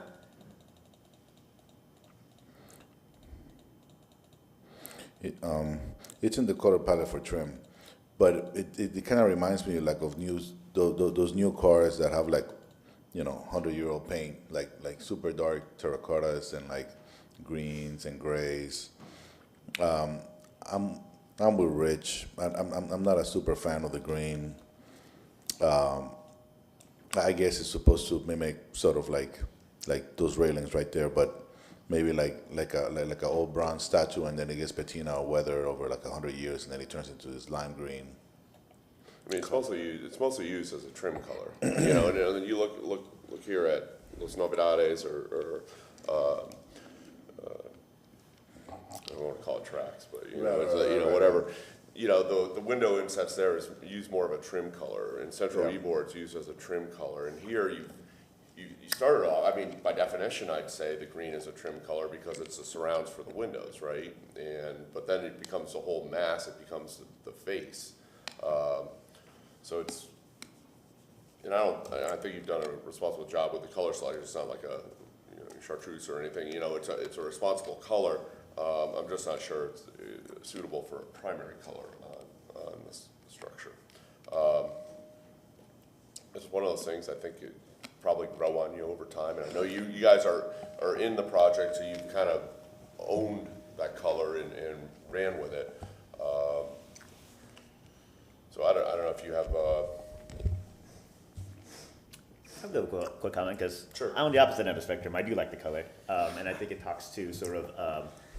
It harkens back to like when we look at this trim colors. You know, we see it on the balconies, the railings. So those are like the industrial processes of those days, right? Those are the repetitive elements that kind of got produced on a mass scale that got applied to these buildings. And now we're talking about a precast a precast sort of module that gets built up and so it kind of harkens back to sort of that industrial process a little bit, but then it also kind of softens that concrete, right? It's not like because like a building like this, even though there's a lot of glazing and stuff like that, it can still look pretty brutal sometimes if you have that raw concrete. Right.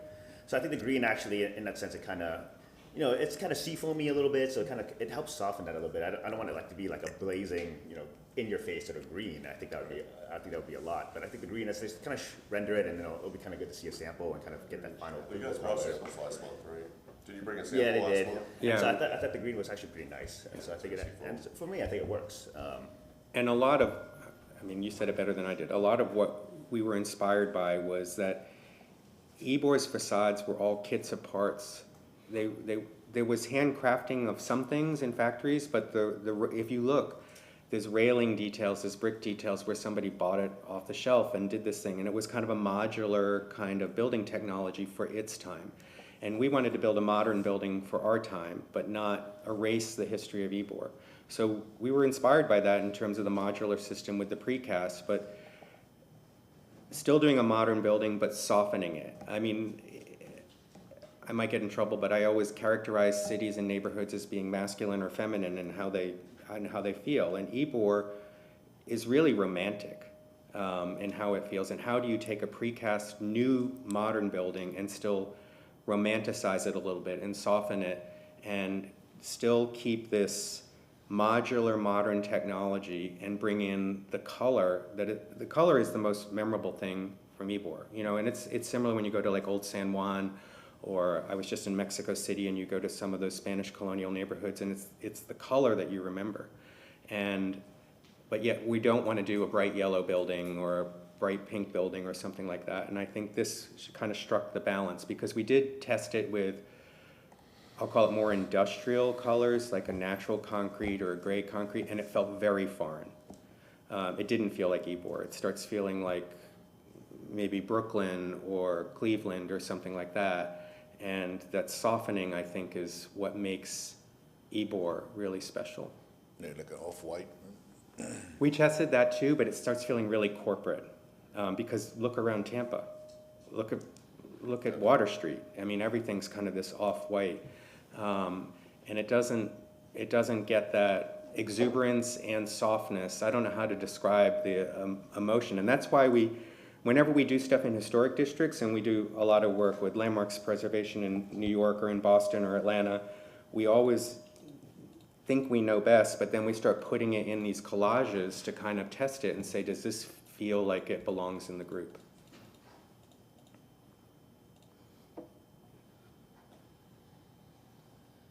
Can you go to the overall shot? Go ahead. The one with the Gasworks gasworks in front? the Yeah. foreground. Yep. Because how does it complement the other buildings around it? It may feel weird or feel too green in this picture, but in our minds, but in the complementary, it complements the other. Right. Well, that's a good point. Thank you, Commissioner, because even though today we're just looking at this block, I'm coming back to you in 2 weeks to look at the block to the north again.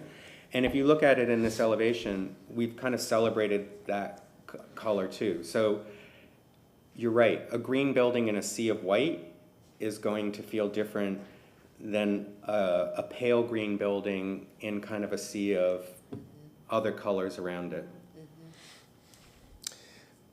Maybe I'm totally biased to the color, but You think so? I would prefer to see a yellow before a green. You know, but I don't know, I just don't like green. You're wearing a green shirt. I'm looking at you going, come on. And I think if you. We're in a green room. If you look at it in the whole scheme of things, I think it complements, the other buildings complement it. They're all complementary of each other. And I don't know what you're gonna bring back in a couple weeks, but keep in mind our green conversation. Yeah. But yeah, I think as long as it's not stark raving green, more of a muted, I think it will blend very well with what you have. I think too, and this view shows it, but also the street views, we're bringing this red brick from this building into the base of the building and into the cutouts. And you can see the cutout here. There's one on the left and one on the right, one on the third floor, one on the fourth floor. Is that this pale green with a red brick is a good complementary color as well. Where there's a contrast, but it's not, I mean, this isn't red and green Christmas. These are very, very dusty, kind of muted kind of things. There's a contrast, but it's not a jarring contrast. And that was the other part of this, is how do we differentiate new buildings without, every building doesn't need to scream out, here I am. And a lot of new buildings, they do, and we really want to kind of fit into this new neighborhood.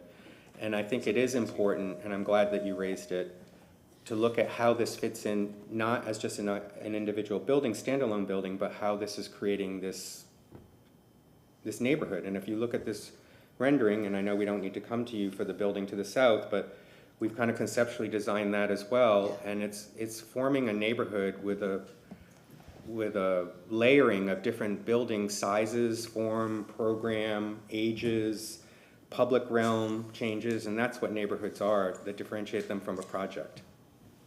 What happens on the block to the east of that? Is that that's not your property, East of the, east of the office building? it's a substation, Tico Oh, the substation. Tico? Yeah. Okay. Any color we can bring to that would be a good thing.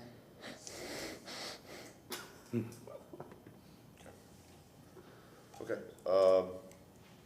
any other questions? You have a few minutes if you want to summarize anything or rebut any of our discussion, and then we'll close the public hearing. No, we actually welcomed the comments that we got on the last one, and we hope that it made the project richer and that you're happy with how we address them. Okay, we're gonna go ahead and close the public hearing, and we can have some discussion amongst ourselves. Ms. Welch? I think I was good, I like what they've done. I like, as I said at the end there, I like the green complementing the other buildings, don't know what's coming back in the future. Signage is the only thing on that taller building. There's something that just rubs me personally wrong about that, kinda like his whole green thing. Just doesn't fit for me, but I love what they've done. I love the design, I love how they've taken that old building and given it life again. I like that. And I think it's gonna be a great space when it's done. I don't know that I got anything else at this point. Yeah, really good, I think. Great addition, taking what is already there and then trying to reimagine and trying to incorporate it without just saying, okay, we're just gonna add to it, to the top or something like that. And trying to interact with the existing infrastructure, I think is pretty good. In total agreement, everything from sort of the space planning, so giving the space back along, the streetcar, as we kind of talked about, and making that a public realm and connecting, that access there, as well as the Presidio that you kind of talk about. And even with just the new office building, how, something that's economical, and usually we talk about, like, precast kind of type of modules and stuff like that, and giving it a form. And to the color we talk about, obviously I like the color, but I think from even just the basic form and massing and to the detailing of it, it's done really well. And then taking the comments that we had from last time and incorporating that into the base and just relaying it back to the existing warehouse has made the project quite a bit richer, and I love to see it. And it's a fantastic looking project, I think, and it would be a great addition to Ybor and the community. Yeah, I think from the last meeting, we kind of had to spend some time and get a few things kind of more in line. I think you've done an excellent job of incorporating those comments, and I think that in the long run, it's going to make the project much better for integrating the street into the street level into the rest of the building, maintaining that module and that rhythm. So I appreciate you picking up all those comments and improving on them. I think the project's great. I still have a little reservation about the green color, and maybe it's and I'm gonna beat the dead horse here, but, I think it's one of those issues where you have the precast, because your storefront there, or the window system's gonna be green, and then your precast surrounds are gonna be green, so it's a lot of green, there's no differentiation of color. So I think it just becomes a little bit monochromatic, but there's enough breakup there that it's a minimal effort, so I think it's something that's, going to grow on me. I think there's certainly precedent within the district. I always think of green and that patina color as a trim color, an accent color of where you find it in the details. Central Ybor is not really a good example because it's a newer project, but Roberto pulled up a picture of the Tampa Theater signage, and that's the patina color. So I think this is a nice interpretation of that. It's a soft color. I think it's something that's going to grow on me over time. And it is a complementary color to the red brick that you guys are pulling those elements into the alcoves and the niches there, as well as keeping that along the street base of the building. The signage, I think my thing is that the signage can't cover any of the windows. If you guys are going to want the green windows and the green precast, then you can't cover it up with signage. So if it's going to be another color, maybe I'd be okay with that. But I think that's the big thing there. Is just I don't think the signage can go across any of the windows. So if it's a thinner sign, or I think there's some avenues to explore there. But that's my big hang up on that one. But besides that, I like the project. I think it's going to be a great addition to Gasworks, to Ybor City. It makes use of that warehouse building that's been neglected for many years. You know, there's been a multitude of tenants in there. Right. And I'm glad to see it's finally gonna have an exciting purpose ahead of it. I think that's a great destination. Yep. For people coming into Ybor. It's one of the gateway elements into Ybor City, so I think the project's really come along. I was gonna say that when I think of Ponce City Market in Atlanta, it's either a lot of red from the brick or there's like a totally new structure and they don't talk or necessarily you can see where the new one is new and the old one is old. But this one, if you glance at it, it all looks the same fabric. So that's a really good job on you guys' part. All right, so, we have the conditions for the signage probably, and do we just want staff to approve it as well? Final approval with their staff? Or are they gonna be bringing signage back to us? It's gonna be a separate submittal, but I think we've communicated our intent there, so, Yeah. I mean, do we even have control over the signage on the office building, actually? Because it's not. It's outside our district. Yeah, so, do we have We any? just have do we an have any opinion, conditions? we don't have any- control, Do just we have an any opinion. conditions? well, Do we have any? we made our concerns Yeah. known, Yeah. so, Right. and then, So, any sort of like staff approval or anything that we need on the Ybor Gasworks signage or anything that we would like to see? I think it's just work with staff on final material selections, colors, and Sounds good. finishes. So, we'll do the final approval of the conditions then to move to grant a certificate of appropriateness for the drawings and documents presented at this public hearing in BLC 23-161 for the property located at 1301 East 4th Avenue with the following conditions: that the applicants work with staff to finalize materials, Signage. signage, Color color palette. palette, and any potential skylights as well within the building. Because based upon the finding of fact, the proposed project is consistent with the Ybor City Design Guidelines of the City of Tampa for the following reasons. It meets the design criteria for new construction and additions based on height and width, facade width, setback, spacing, alignment, similarity of details and forms, and building materials. Second. All in favor of said motion, say aye. Aye. Opposed? Motion carries. Congratulations. Thank you. What's that? Well, the conditions are like staff approval, which is just a standard thing, so I don't think, there's no special conditions per se on the final material palette. It's kind of a, Good morning, Commissioners. Ron Vila, I'm staff with Historic Preservation. Our last case is BLC 23-170. This is for the addresses of 1901 North Nebraska Avenue and 1001 East Palm Avenue. There is a non-contributing structure that's there, dates back to 2001.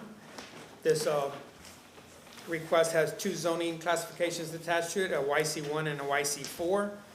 This project was in front of you before, received preliminary approval. As part of that request, there was a variance for a grand tree removal, just to refresh your memory.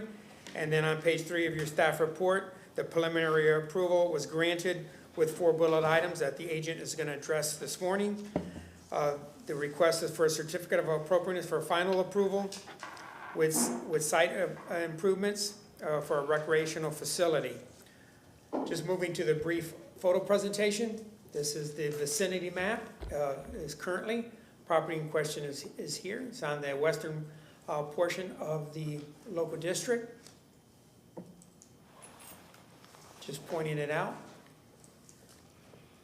Just looking a little closer in, this is the non-contributing building that was built in 2001, attached to a parking garage that also has that circa date. Looking from above, the recreational facility will be here. Just looking at the perimeter fence from Nebraska with the engaged pilasters. This was the tree in question that received approval to be removed. Once again, looking down the Nebraska corridor, as you get to the northern portion of the perimeter fence, there's an engaged gate that's there, vehicular gate. looking down Nebraska to the south. It does have this buffering along the perimeter. Once again, looking down Nebraska. Series of contributing structures to the western portion of Nebraska. A surface lot. This is off of Nebraska. Once again, off of Nebraska and 7th Avenue. We have a period building. This is looking down the 7th Avenue corridor. This is Nebraska looking to the west down 7th Avenue. Looking back into the district down 7th Avenue. You have the perimeter fence, you have some taller vegetation, and then you have your buffering here. Some more shade trees that are on the premise. Looking at the entrance, there's a warm-up area that's going to be around here that I'm sure will be discussed. And the last photo is just looking at the non-contributing surface parking and garage. That concludes the presentation, and we have the agent here to address the board. Thank you, Mr. Vila.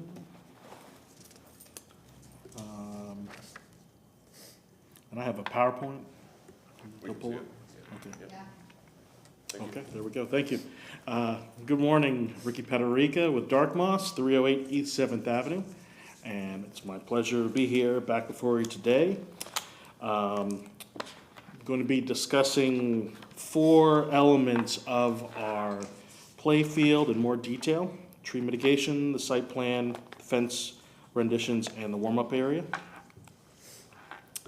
To back up a little on the tree mitigation, for the removal of that single tree, we're replacing it with 18 2.5-inch trees, kind of called out with bullet 1.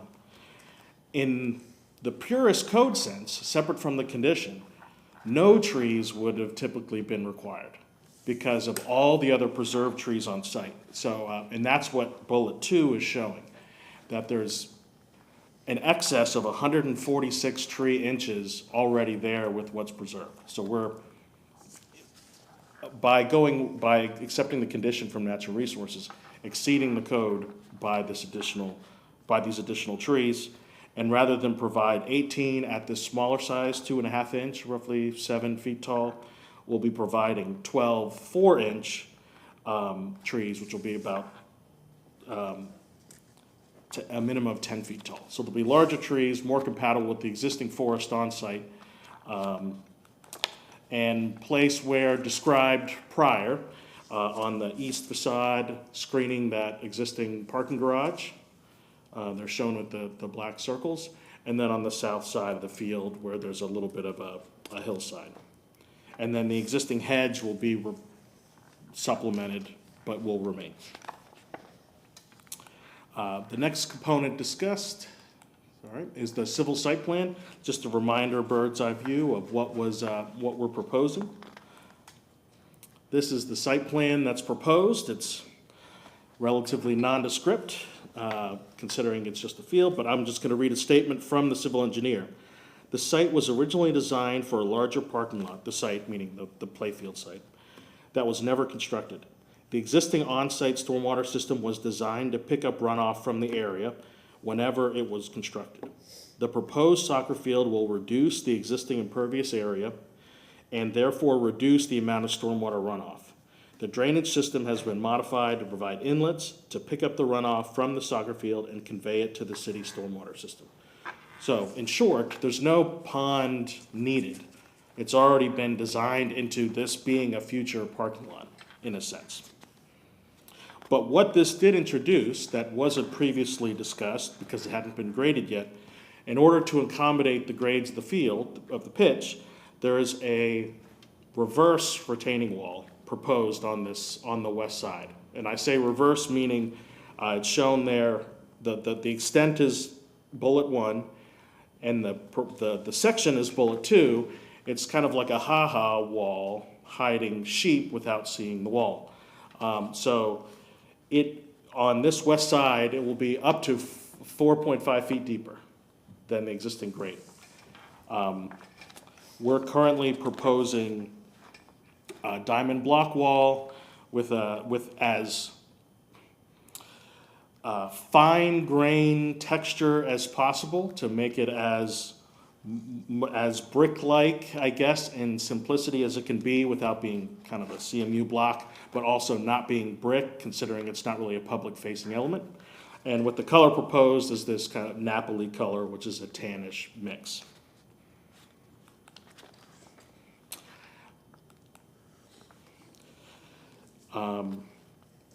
In the past presentation, I had this highlighted fence element that I think may have been conveying the wrong intent, that I just highlighted here. Our intent for the areas where the fence is being reconfigured or replaced and the pilasters are to exactly match existing. Exactly. So, and now that's characterized in elevation, how those components will be reconstructed. And finally, the warm-up area. This is a little kind of sketch montage of where the warm-up area is proposed, which is in the boulevard entry on the south side of the facility. This is just west of the field. And it's a little hard to depict this because it's so simple. It's just another area of turf. So we're basically taking that boulevard, converting it into a turf area, an artificial turf area that will just be used for warming up prior to entering the actual field. And that is concludes my presentation. Thank you, Ricky. Staff finds this application is consistent with the Ybor City Design Guidelines. Once again, this project received preliminary approval in October 2023. Attached to that preliminary approval were 4 items to be discussed. The additional information was provided this morning, and I'll be here to answer any questions. Thank you, Mr. Vila. Anyone here from the public? Wishing to comment? Okay. Get out of the way. All right, we can have some questions of the applicant by Commissioner Welch. Thank you for addressing the fence. That was my issue last time. I could not, I'm a visual kind of girl, and Okay, yeah. it just wasn't making sense to me. Sure. I think you've addressed, from what I have captured, I think you've addressed all of the things that we talked about as concerns last month. And yeah, I'm excited for it to take off. Me too. The tree hugger in me wants to know if you guys are gonna relocate or just chop it down. Just chop it down. Got it? What, the grant? Yeah. And it's located in the middle of the field, and we did a part of the initial application was, for the variance, was to do a transplant assessment. Got it. And it was- And it's just too big? It's too big, but more the structure. I don't know if I have a great picture of it, but it's essentially 2 trees joined at the base. Oh, okay. And that makes it less suitable for transplantation. Can, Talked about that at great length. yeah, can we plant 10 more? Just because we're chopping down 2? 12. They're planting 12 more. Oh, okay, okay. They're mitigating. Perfect, good, Yeah. I think your green overwhelmed you. okay. Yeah, He wasn't here last. I wasn't here right, last time. right, yes, yeah. Yeah, yeah. I'll tell you slack. And so his, I do like green when they're alive.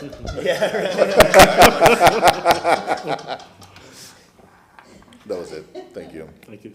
But I think going back to your point, they planted 12 trees, and he made the point today that they're not required to, per the holistic site evaluation, but they're doing that in good faith for removing that. Per the condition for the variance, Right. but if we didn't have to go through a variance and this were just shy of a grant tree, we wouldn't have needed to replace it, because there's so many trees on the site already. But they're going above and beyond. But yeah, right, that's more what I want to say. No questions from me? All right, just a couple quick questions. So the main practice field, not the warm-up area, is that gonna be turf or that's gonna be natural? Natural live grass? turf, yep. Okay, live so grass. that's gonna be sunken down a little bit, at least on the west end, that's why you're gonna have that retaining wall there. But on the east side, it's pretty There- flush. It'll be flush because the west side just is naturally higher, and it makes up for that difference. There's about 5 feet of fall from the west, from Nebraska to the warm-up area and that driveway. Okay. And then you're making that another transition from the road, and then it has a fall, so you're bringing in fill? No. For that? No fill? Or No you're fill. just gonna be able to grade it with what you have on site? Awesome. Yeah. It's more of a only, we're probably have to take cut out Right, just on the west side and probably just ship it off. okay. And that's not gonna create any drainage issues from the adjacent properties or anything like that? It'll all be within our property, so, I mean, it's, Yeah, everything flows south there, so as, you know, maybe Centro Soriano would have, they probably drain to some of your property too, where it's piped under. but at the property line, it would be the same grade, so any change, there wouldn't be any change in flow off-site Okay. from what we're proposing. Okay. And I didn't get your hiding the sheep comment about the retaining wall either. Oh, but- sorry.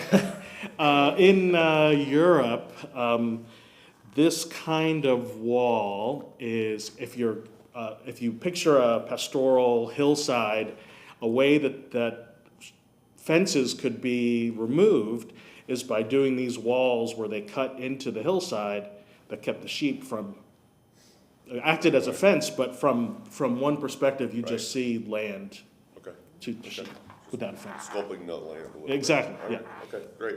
And sorry to have to bring you back for these few minor issues, but, you know, I think there was points to be clarified. We're gonna go ahead and, you have anything to summarize in your comments That's it. or rebuttal? I think you Appreciate it. clarified everything. We're gonna go ahead and close the public hearing. Any discussion of the commissioners on this case? I'm still worried about how they're going to the bathroom when they're out in the field, because it's all in that other building. That's my take. I mean, they still have to run to some sort of facility anyway, right? So, They're professional athletes. yeah, right, I figure they can get to there in time. They run really fast. Yeah. Nets. I'm thinking we need a big net, and they're like, well, they're professional, they don't kick it all over the place. Any comments? No comment from me.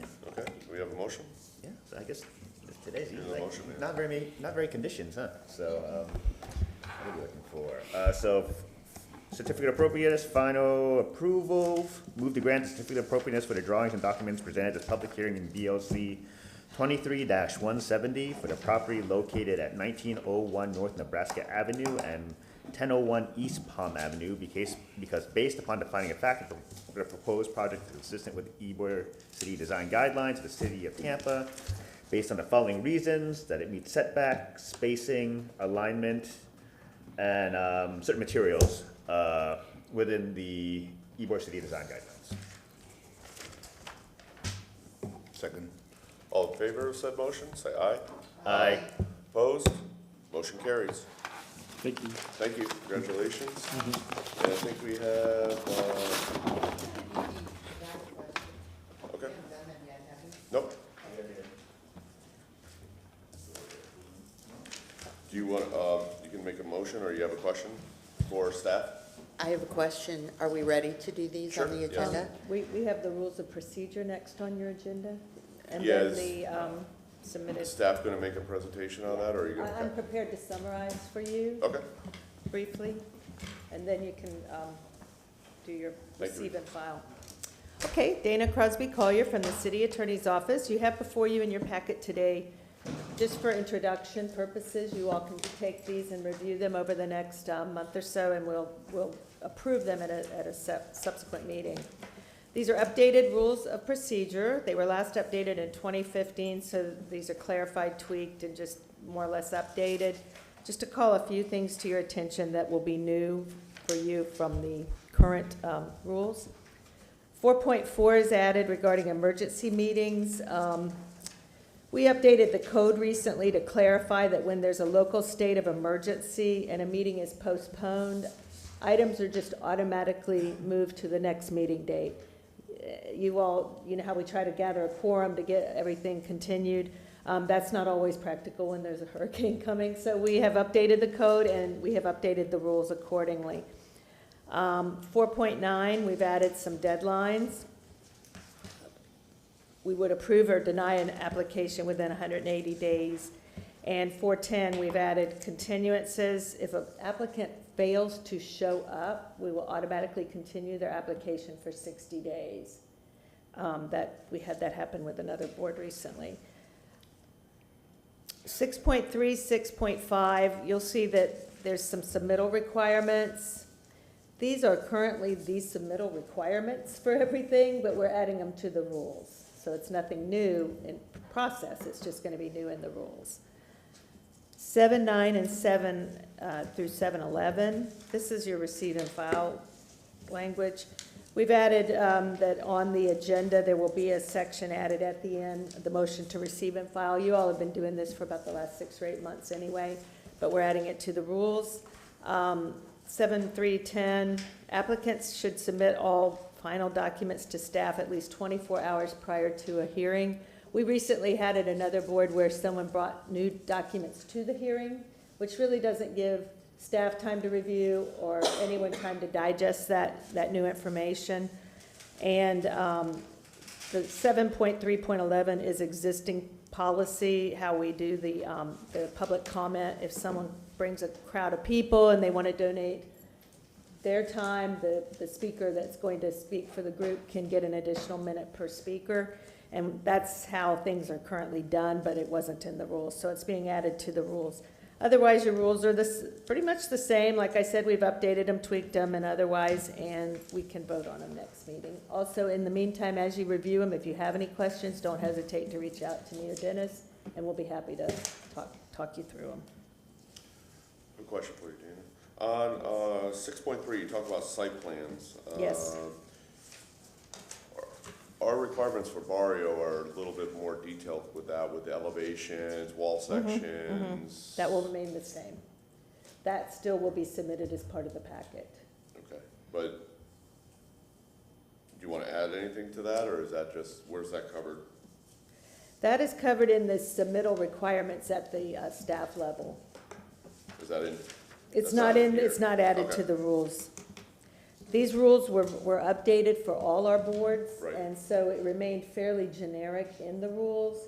And then as staff receives specific applications for specific boards, they will take in that additional information that you all need to see. And are we gonna have to vote on this? You will vote to approve your new rules, and we'll have that on your agenda for the next meeting. Okay, perfect. Any other questions? So in this, and I don't know if this is the correct document to ask the question. I know that there have been times or concerns that we have not been able to get quorum, or it's been like pulling teeth to get quorum. How do we address that when you apply for this board and you come onto this as a commissioner, you make the commitment to attend? How do we address that? Because I don't want people who have worked to prepare, and we had that happen a couple times this last year where we didn't have quorum, and it's like, that speaks very poorly of us and our responsibilities to this commission. And that is actually in the code, the obligation for board members to attend meetings, and if they do not attend, they can be removed.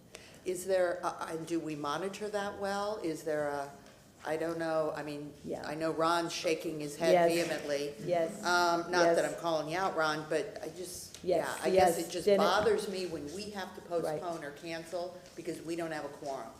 And it's our job to Absolutely. be here. It's not like you change the date on us every month. It's always the same time, same day, same place. Yes, ma'am.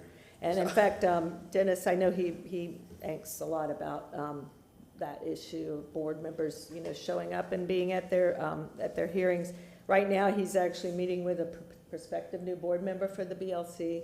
So we have just appointed a couple of new board members. We've appointed, I think we have on the 7th, we have a new board member for the BLC.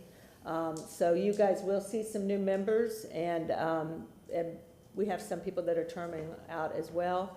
And yeah, I know Dennis works on that diligently. Yeah, I just hate to see applicants suffer because we can't get a I quorum understand, together. yeah, we do too. Thank you for letting me share. Thank you, Dana, for that update. I think we're pretty much in compliance already, but a few little updates to make us run like a well-oiled machine. Okay, we'll move on to agenda item 11, staff approvals. I got a question. Item number 3, Where are we building a commercial pool in historic district of Ybor, all caps? I'm surprised we don't have exclamation points behind that. This is like a declaration. We are building a commercial pool I in the know. historic district of Ybor. Where, what's the, where? What's our scoop on that? I'll have to do some research and get back to you on that, because I'm drawing a blank as well. It seems That's like it a would pretty be- big thing. Yeah, they're usually pretty large, Does it have an address associated with it? No address. Barrio number. BLC 24, 5 0, 6 zeros and a 4. Yeah, 24. And they are very excited about it, whoever it is. And my other question is, I mean, are it's they, is it commercial. public? It's a Yeah. commercial pool. It's a commercial pool, so it's Commercial public. pool doesn't mean it's a public pool. No. Is it a public pool in Ybor? We have Cascadians in Ybor, but that's the only pool, but that's an existing pool from, the 40s. Who's building a pool? Like I said, let me do a little research and I'll get back to you. Wouldn't they have to come to us? There's some items that are delegated administratively, going back to Cascadian, it was the only pool in Ybor City for many years, and then as the development came forward, then with the hotels, and there are some residential pools that are Right, but they're associated. private. But, Right. yeah, Yeah, there are residential pools in Ybor, there's some of them. But yeah, this was just very bold and very clear on the BLC staff approvals. I had just had to find out, inquiring minds want to know. I was curious as well. So I was gonna ask if you did it. I make a motion that we approve staff approvals for October 23rd, with an update on the commercial pool next month. Second. Well, can we amend that motion to say that we're gonna, receive all filed documents and exhibits? Oh, yeah, presented we today can too, amend that as well as the motion. staff? I make a motion, we receive all filed documents and the BLC approvals by staff for the October 2023. Second. All in favor, said motion, say aye. Aye. Opposed? Motion carries. Seeing no business before us, we are in adjournment, and we'll see you, in a couple weeks. December 19th. 19th.